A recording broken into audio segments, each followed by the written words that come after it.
Naam ndugu mpenzi mtazamaji na mfuatiliaji wa vipindi vya Bobea Andikoni katika channel yako pendwa kabisa ya SUA SDA Church Media, ambapo tumekuwa tukiletea mifululizo mbalimbali ya masomo ya Bobea Andikoni. Katika robo iliyopita tulikuwa na somo linalohusiana na kutoka Waisraeli wakitoka Misri na safari yao kwenda Kanaani. Lakini katika robo hii nyingine, robo ya 4, tuna somo la pekee kabisa ambalo linasema Yoshua. Sasa Waisraeli wamefika katika nchi ya Kanaani na wanakabiliana na changamoto mbalimbali ambazo wanatakiwa kuzishinda ili kusonga mbele zaidi. Na hivyo nikualike, tuna lesoni yetu mpya ambayo ni Bobea Andikoni. Hii hapa kitabu cha Yoshua. Na kupitia lesoni hii tutazama na kujifunza mambo mbalimbali katika Biblia yetu ambayo inatupatia maneno mazuri kabisa. Hivyo nikualike uandamane pamoja na sisi mwanzo hata mwisho. Hivyo kwa kuanza, mkaribishe Mwalimu Masunga. Karibu kwa ombi. Tuombe. Baba yetu na Mungu wetu wa mbinguni, jina lako litukuzwe. Tunakualika utufundishe muda huu tunapoenda kwa ajili ya kipindi hiki, tuongoze na wasikilizaji wetu wanaotufuatilia, ukawe nao kwa bariki kwa jina lako Yesu, amena. Amina. Walimu, habari zenu? Mnaendeleaje? Ndugu mtazamaji, niko na Mwalimu Masunga Wilson, niko na Mwalimu Makolo, niko na Mwalimu Kachimu. Na hii imekuwa ni siku ya pekee sana kujifunza neno la Mungu kwa pamoja. Na somo letu la siku ya leo lina kichwa kinachosema tu ahadi za agano. Tukisonga mbele kwenye kisa cha Yoshua, kabla tujaenda sana kwenye kitabu cha Yoshua, inabidi turudi nyuma tujue ahadi ambao Waisraeli waliahidiwa toka mwanzo. Na hivyo kwa kujua ahadi hiyo, ndipo tunaweza tukaanza vizuri kujifunza kitabu cha Yoshua. Ahadi hiyo tunaipata wapi? Tunaipata kwenye kitabu cha Mwanzo sura ya 15, ambapo ilikuwa ni maagano kati ya Abraham pamoja na nani? Na Mungu. Kwa hiyo katika wakati huu hapa, kwa namna pekee kabisa, nimkaribishe Mwalimu Masunga Wilson. Unaweza kutusomea fungu hapo ya Mwanzo 15 mstari wa kwanza. Inasema, baada ya mambo hayo neno la Bwana likamjia Abraham katika njozi likinena, usiogope Abraham, mimi ni ngao yako na thawabu yako kubwa sana. Abraham akasema, Bwana Mungu, utanipa nini? Nami naenda zangu hali sina mtoto, na atakaye imiriki nyumba yangu ni huyu Eliezeri Mdameski. Abraham akasema, tazama, hukunipa uzao, na mtu aliyezaliwa nyumbani mwangu ndiye mrithi wangu. Nadhani umeanza kupata kitu, ndugu mtazamaji. Tunazungumzia ahadi za agano. Kwa kuanza kabisa, walimu wangu wana bashasha ya kukuletea somo hili vizuri ili uweze kulielewa. Kwa hiyo nimkaribishe Mwalimu Kachimu atupatie mwanzoni kabisa. Kwanza tumfahamu Abraham ni nani? Abraham ni nani? Wengi tumesikia habari za Ibrahim, tunamjua Ibrahim. Abraham ni nani? Na hapo tangia mwanzo unamuelezeaje Abraham na kuunganisha na ahadi za agano? Karibu. Nashukuru sana mwalimu. Cha kwanza, katika maandiko matakatifu tumesema sana habari za baba wa imani. Na hii imetembea kwa sababu ya matukio kadhaa ambayo yameweza kutokea katika kitabu hiki cha Mwanzo kumzungumzia huyu Abraham. Na kabla hajabadilika kuwa Ibrahim, jina alilokuwa nalo ni Abraham. Na hili jina limetokana na mambo kadhaa ambayo ameyapitia. Labda tu kwa kuzungumzia mambo kadhaa baadhi ambayo yameweza kutokea katika kitabu kile cha Mwanzo ambacho tunajikita nacho katika juma hili. Wamezungumzia mambo kadhaa ambayo ni ya msingi sana katika 15 tu fungu la kwanza. Mwanzo 15 fungu la kwanza. Anasema kwamba baada ya mambo hayo neno la Bwana likamjia Abraham katika njozi likinena, usiogope Abraham, mimi ni ngao yako na sababu yako kubwa sana. Na mstari wa pili ambapo nitakomea, Abraham akasema, Bwana Mungu, utanipa nini?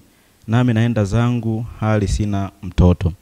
Kwa hiyo huyu Abraham alikuwa ni mzee ambaye alikuwa akimtegemea sana Mungu.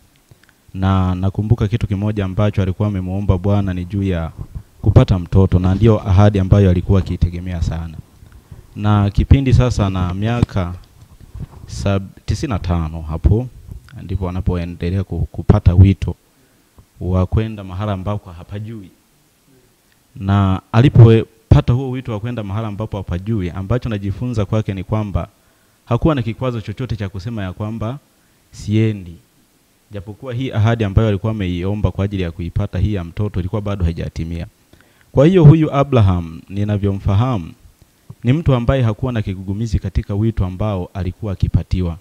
Kwa historia yake kule nyuma alikuwa akipitia hali mbalimbali za kuchukuliwa, anaambiwa nenda waache sehemu fulani, nenda sehemu fulani. Pote kule alikuwa akipita akienda pasipo kigugumizi chote. Na hivyo kwa baadaye nitakuja kuzungumzia mambo ambayo najifunza kupitia huyu Abraham ambaye baadaye alikuja akabadilika jina akawa Ibrahim.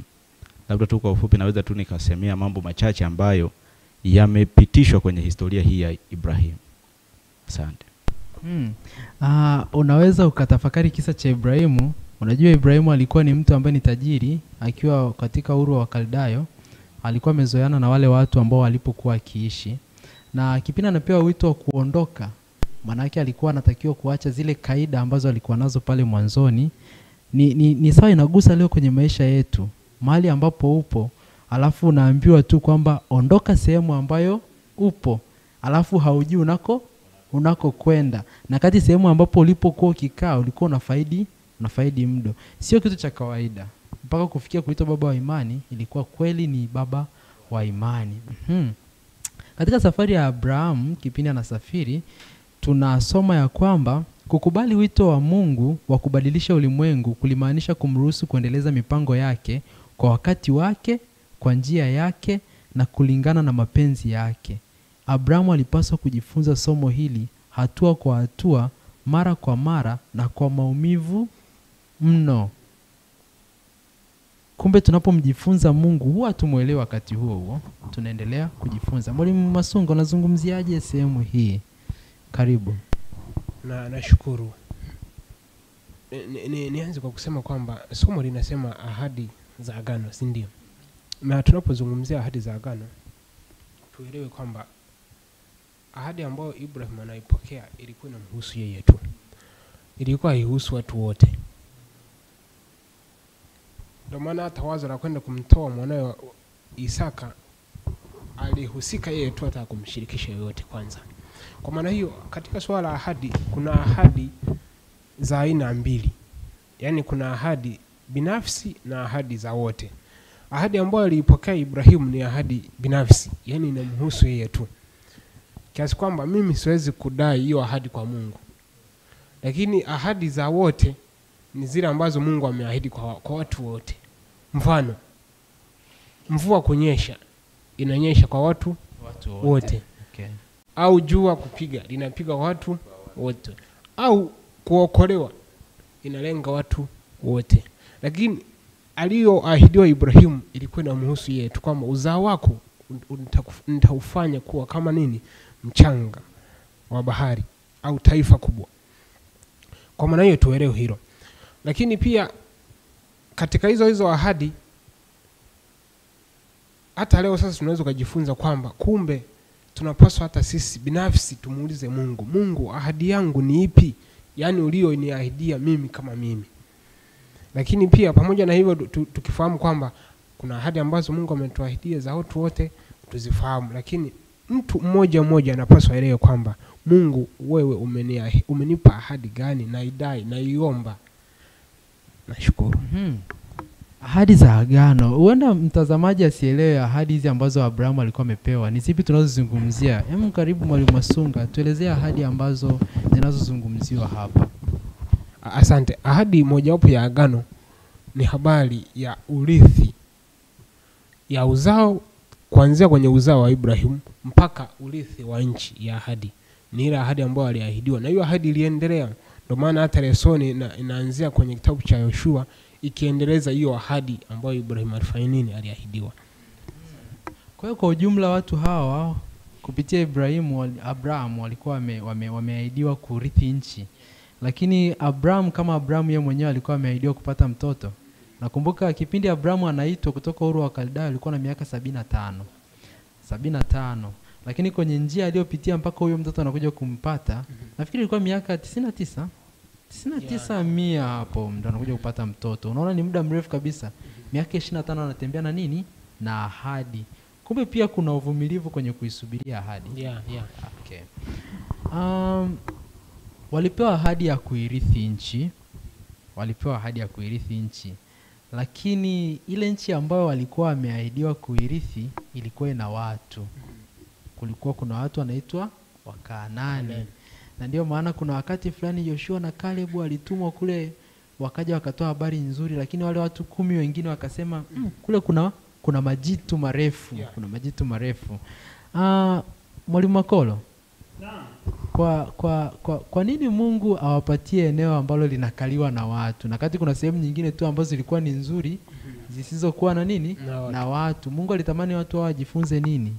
Au wale watu haionekani kama Mungu alikuwa anawaonea wale Wakanaani kuwanyang'anya eneo lao? Asante sana. Kati ya kitu ambacho kilikuwa kigumu kwa Ibrahim ni habari ya kuisubiri ile ahadi itimie. Na tunapokuja kujifunza Mwanzo 15 tutagundua kwamba toka ahadi inenwe na ahadi kutimilika katika utimilifu wake ilikamilika wakati wa Yoshua.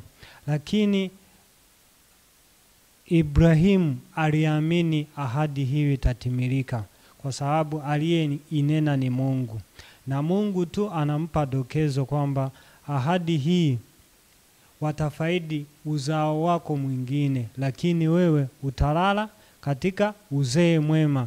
Na kitu ambacho kilinitia moyo kwamba Ibrahimu ingali alilala akiwa ameshaipokea ahadi, alilala katika tumaini kwa sababu aliyapokea maneno matamu kutoka katika kinywa cha Bwana kwamba wewe utalala katika uzee mwema. Sasa kitu ambacho tunatakiwa kukielewa pia kwamba nchi ya Kanaani ilikuwa ni ahadi ya uzao wa Ibrahimu kutoka kwa Mungu. Lakini nchi ya Kanaani ilikuwa na wakazi. Ilikuwa na watu waliokuwa wanaitwa Wakanaani. Na ndani ya Kanaani ilikuwa imejumuisha vikundi vya watu tofauti tofauti wakiwemo Waamori. Lakini watu hawa pamoja na kutofautiana kwao walikuwa ni watu wenye nguvu, walikuwa na namna fulani ambayo ilikuwa ni tishio. Nilipokuwa najifunza niligundua hata Misri pamoja na nguvu yote iliyokuwa nayo ilikuwa inaogopa Wakanaani. Wakanaani walikuwa ni wajuzi wa vita. Wakanaani walikuwa na silaha nzuri. Wakanaani pia walikuwa wamebarikiwa kuwa na nguvu. Miili yao ilikuwa ni yenye nguvu, wenye upana wa kutosha, urefu wa kutosha. Kwa hiyo walikuwa ni tishio. Lakini cha ajabu Mungu ile ahadi anaielekeza Kanaani. Kwa nini Kanaani ilielekezwa? Tunakumbuka katika kile kitabu cha Mwanzo 15 yapo mambo mengi ambayo Ibrahim alijaribu kupewa dokezo na Mungu kwamba uzao wako pia utakuwa nini? Utakuwa wageni katika nchi ya Misri miaka mingapi? 400. Na kweli ilikuja kutimilika. Tulivyojifunza habari ya Kutoka tuligundua kwamba Mungu alitumia ile miaka 400 kumwandaa mkombozi ambaye angewakomboa wana wa Israeli kutoka katika ile nchi ya Misri. Pamoja sasa wanapokombolewa tunaona nasafiri katika jangwa. Baada ya kusafiri katika jangwa tunaona pia katikati ya jangwa au mwishoni mwa jangwa tunaona kiongozi mwingine anapokea kijiti na kuendeleza kazi ya Mungu katika utimilifu wa ile ahadi ambayo ilinenwa na Mungu juu ya uzao wa Ibrahimu. Kwa hiyo tunapojifunza habari ya ukuaji ahadi za agano, ni lazima tujue ahadi hii ambayo anaipokea Joshua ilitoka wapi, na ndipo tutagundua kwamba ilitoka katika kiuno na ilitoka katika uzao wa nani? Wa Ibrahimu, ama Ibrahimu mwenyewe ndiye aliyeanza kuipokea hii ahadi. Kwa hiyo hata sisi tunatembea katika hiyo ahadi. Lakini tunapokuja kuangalia Wakanani katika miaka yote ambayo Mungu aliipa Israeli, aliwapa uzao wa Ibrahimu kabla ya kurithi hii nchi, aliwapa rehema. Yaani walitembea katika rehema za Mungu. Ndipo utagundua kwamba katika Mwanzo 15 na lile fungu la 16 linadokeza kitu fulani hapo. Ulisoni, unaweza ukakisoma hicho kitu? 15 na lile fungu la 16. Anasema kwamba na kizazi cha 4 kitarudi hapa, maana haujatimia uovu wa Waamori bado. Sawa, tunaona ahadi hii inatembea kwa muda mrefu, inatembea katika vizazi na vizazi. Lakini lipo jambo dogo ambalo alilidokeza Mungu mwenyewe, kwamba ili Kanaani iwe nchi ya iwe makazi ya wana wa Israeli au uzao wa Ibrahimu, ni kwamba uovu wa Amori ufike kile kiasi ambacho Mungu alikitaka, ndipo uangamivu wao utokee. Na ndipo tunaona Joshua ndiye aliyefanikiwa katika kuiangamiza na kushiriki katika kuikamilisha ile ahadi ambayo aliinena Mungu. Asante. Nashukuru sana Mwalimu Makolo kwa kuelezea hapo. Tunafahamu wazi tu ya kwamba Mungu hakutamani kuwaangamiza Wakanaani bila sababu ya msingi. Kwa hiyo rehema ilikuwa ikitolewa mara kwa mara, huenda watafakari. Na pia mwandishi wa lesoni amegusia hiyo sehemu. Anasema kwamba pia Mungu leo anatoa rehema kwa mtu binafsi, kwa makundi ya watu, lakini pia kwa taifa kama taifa. Kwa rehema bado ipo sana. Katika kumtoa Abraham kule alipokuwa akiishi, Abraham alikuwa ameahidiwa urithi wa eneo. Unajua aliahidiwa sehemu ya Kanaani, ilikuwa ni kuanzia tu ile bahari ya Mediterranean mpaka mto Frati, hilo eneo hilo. Ilikuwa ni junction, tunaweza kusema ni kama junction ya mataifa mabara matatu. Afrika, Asia na Ulaya. Alafu pia ilikuwa sio tu sehemu ambayo ni ya kawaida, ilikuwa ina rutuba sana, ni eneo lenye rutuba. Kwa hiyo Abrahamu hakuahidiwa tu urithi wa uzao, lakini pia aliandamanishwa na urithi wa eneo ambalo lilikuwa lenye rutuba nzuri na jema ambalo angeweza kulifaidi. Hilo ni dokezo tu. Okay. Sasa tunapojifunza habari za Abraham, tumezungumzia ile ahadi ya jumla ya urithi wa eneo. Lakini Abraham alikuwa amepewa ahadi ya mtoto. Mwalimu Masunga, unaweza kugusia hapo habari ya ahadi ya mtoto mpaka inakuja kutimia? Asante. Na mtoto alikuwa ni nani huyo? Asante. Mtoto ambaye alipatikana kama sehemu ya ahadi alikuwa anaitwa Isaka. Sasa tunapozungumzia upatikanaji wa ahadi hiyo, ni kwamba Ibrahimu alipitia mitihani kadhaa. Nzana kusema kwamba Mungu wakati mwingine anaamua kuingilia kati kunyoosha. Yaani anatutengeneza ili tuive kiimani. Sawa. Ndio maana hata Ibrahimu alipitia mitihani kadhaa. Mtihani wa kwanza ulikuwa ni ule tu kwamba ondoka. Huo unaweza kuwa mwepesi. Lakini mtihani wa mwisho ambao tunaweza kusema kwamba mtihani labda kwa mfano kama ni level ya wanafunzi, unaweza kusema mtihani wa darasa labda wa form 4, yani mtihani wa mwisho, kwamba ukifeli hapo ndio imeisha, ndio huwa kwenda kumtoa mwanae. Yani huo ndio ulikuwa mtihani wake wa mwisho katika vipimo ambavyo Mungu alikuwa anavipitisha. Kwa yote hayo ilikuwa ni kwa ajili ya kudhibitisha imani yake kwa Mungu. Kwa maana baada tu ya hilo tukio, Biblia inaandika kwamba tangu hapo Ibrahimu alimjua Mungu kama rafiki yake. Kwa maana hiyo hata sisi binadamu tunapaswa tumruhusu Mungu atutengeneze. Sio sisi tumguide kwamba Mungu nipatie maisha mepesi, Mungu nipatie maisha mazuri. Tunapaswa tumwache Mungu atutengeneze fanya anapotaka. Aturuhusu, yani atukubali Mungu atupitishe kwenye mitihani ile mikiki ya maisha, nitakiwa tukubaliane nayo. Hiyo ni kwa ajili tu ya kututengeneza na kutuimarisha kiimani. Tukileta ujuaji kwa Mungu, naye pia ndiye mtaalamu wa kumtengeneza mwanadamu ili aive kiimani. Kwa Ibrahimu alipitia hiyo mitihani mingi tu hapo, kama sio 5 au 6 kabisa. Lakini hata sisi leo tunapaswa tujifunze kutoka katika hilo, kwamba katika yote hayo Mungu hana nia mbaya kwetu.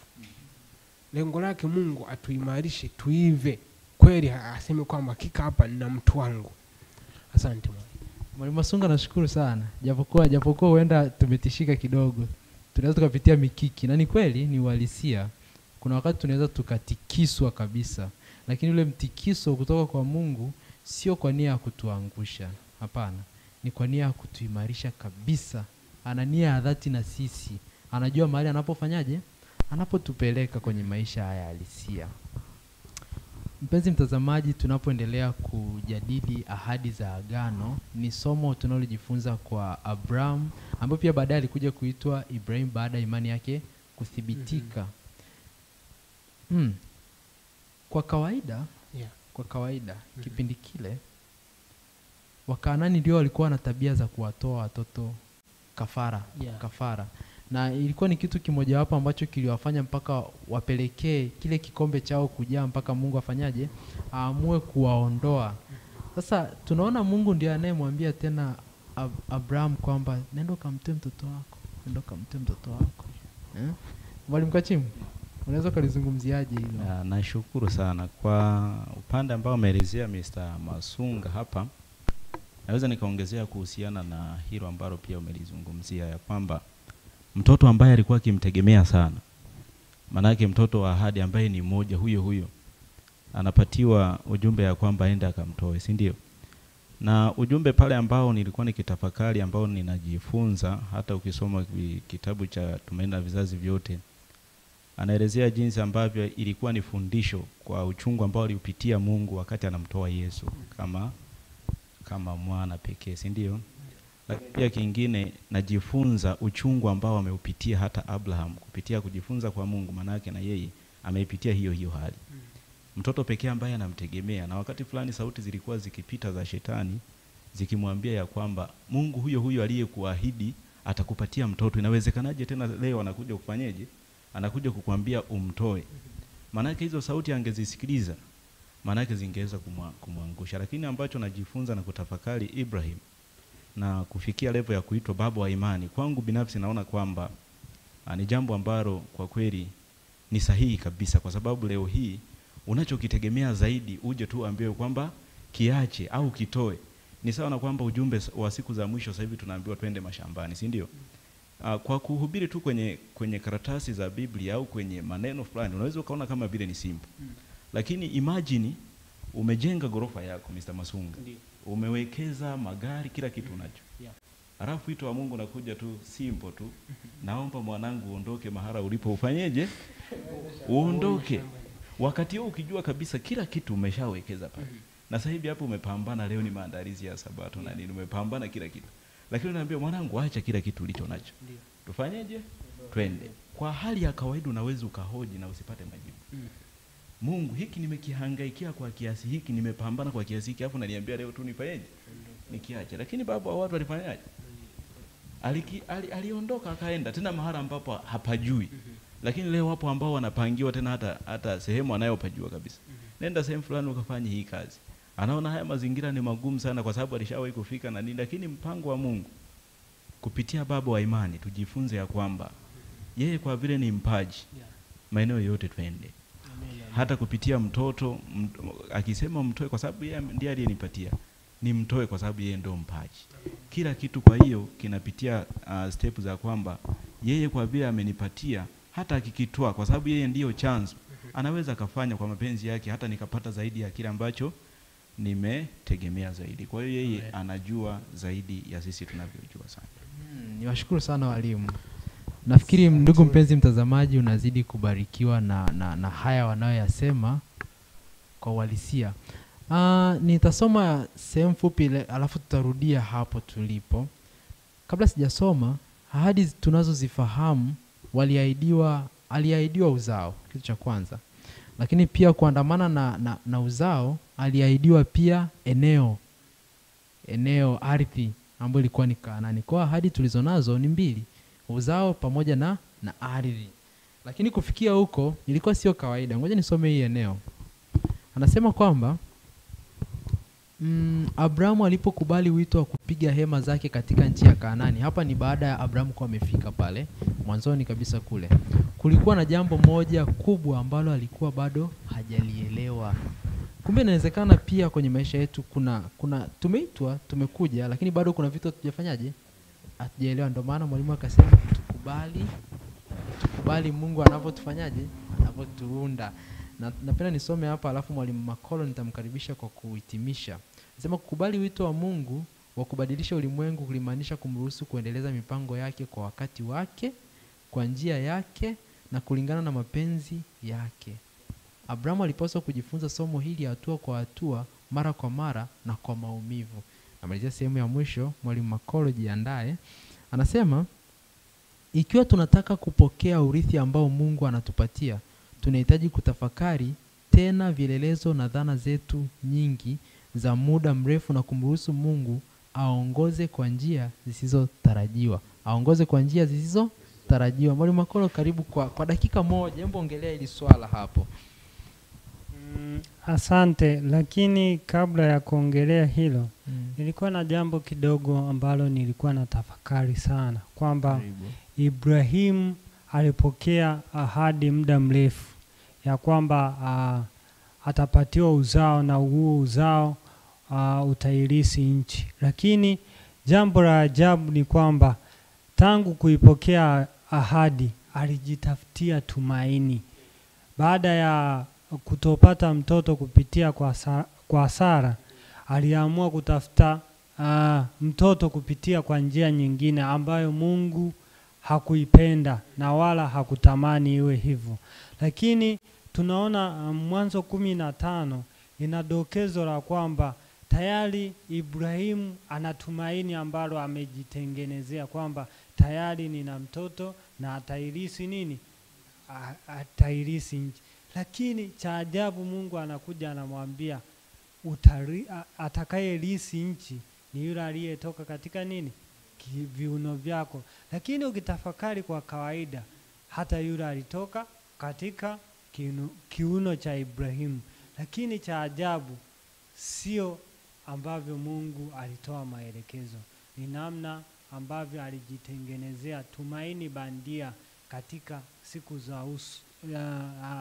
za uso wake kwamba tayari nishajipatia yule atakayerisi nchi. Kwa hiyo zipo nyakati hata sisi kwamba tunatafuta kitu ambacho kinatupa ni kama tumaini bandia katika ulimwengu huu, lakini sicho Mungu ambacho anakihitaji. Ni kweli watu wanaweza wakakiangalia na kukiona kwamba kinafaa na kinafurahisha, lakini Mungu akikitazama asema, mwanangu, sio wito wako. Kwa hiyo ni katika kizazi chetu na wakati wetu pia ni lazima tutamani kujua kila ambacho Mungu ametuitia. Ibrahimu aliitwa na alipewa ahadi ya uzao na ahadi ya nini? Ya ardhi. Na wewe pia una wito wako katika ulimwengu huu. Kwa hiyo ni lazima umshirikishe Mungu kuufahamu wito wako, usije ukaishia kuwa na tumaini bandia na mwishowe ukapotea. Mungu ni mwaminifu endapo tutamuita na kumsihi kwa yale ambayo tunatamani tuyafahamu, hasa ya ufalme wake. Asante. Amina. Mungu akubariki sana. Kupitia hicho alichokisema, tunapopewa ahadi tunatakiwa kumtegemea Mungu, maana ataongoza kwa njia tusizozitarajia sisi. Lakini yote kwa yote, Mungu wetu ni mwaminifu kama Mwalimu Makolo alivyosema, hata tupoteza. Ndugu mpenzi mtazamaji, kwa siku ya leo tumekuwa na walimu hapa, ikiwepo mimi, walimu 4 katika kipindi hichi cha Bobea Andikoni. Kwa hiyo nikukaribishe zaidi katika channel yetu ya SUA SDA, uendelee kufuatilia mtiririko wa masomo haya, na amini utabarikiwa. Tunao lesoni yetu ya Bobea Andikoni, pata nakala yako tuweze kujifunza mwanzo mpaka mwisho. Utaelewa, utazama, utaandika, na hivyo utazidi kumfahamu Mungu. Kitabu cha Yoshua ndio mfululizo wetu tunaoendelea nao. Kwa kuhitimisha kipindi chetu cha siku ya leo, nimkaribishe Mwalimu Makolo kwa ombi. Basi na tuombe. Asante Mungu wetu mwema, umekuwa mwaminifu sana. Watoto wako tumewasilisha kila ambacho umetumia kupitia sisi. Maneno haya ni kwa ajili ya wokovu wa mtu fulani. Endelea kuyapalilia, endelea kuyajenga katika mioyo yetu na mioyo ya watu wako, ili kupitia hiki uweze kuwa na sehemu katika urithi wa mbingu. Endelea kuwa pamoja na sisi Mungu wa mbinguni katika series zinazokuja. Endelea kutupambania ili mambo yote yakawe kwa ajili ya utukufu wa jina lako. Ni katika jina la Yesu Kristo. Amen.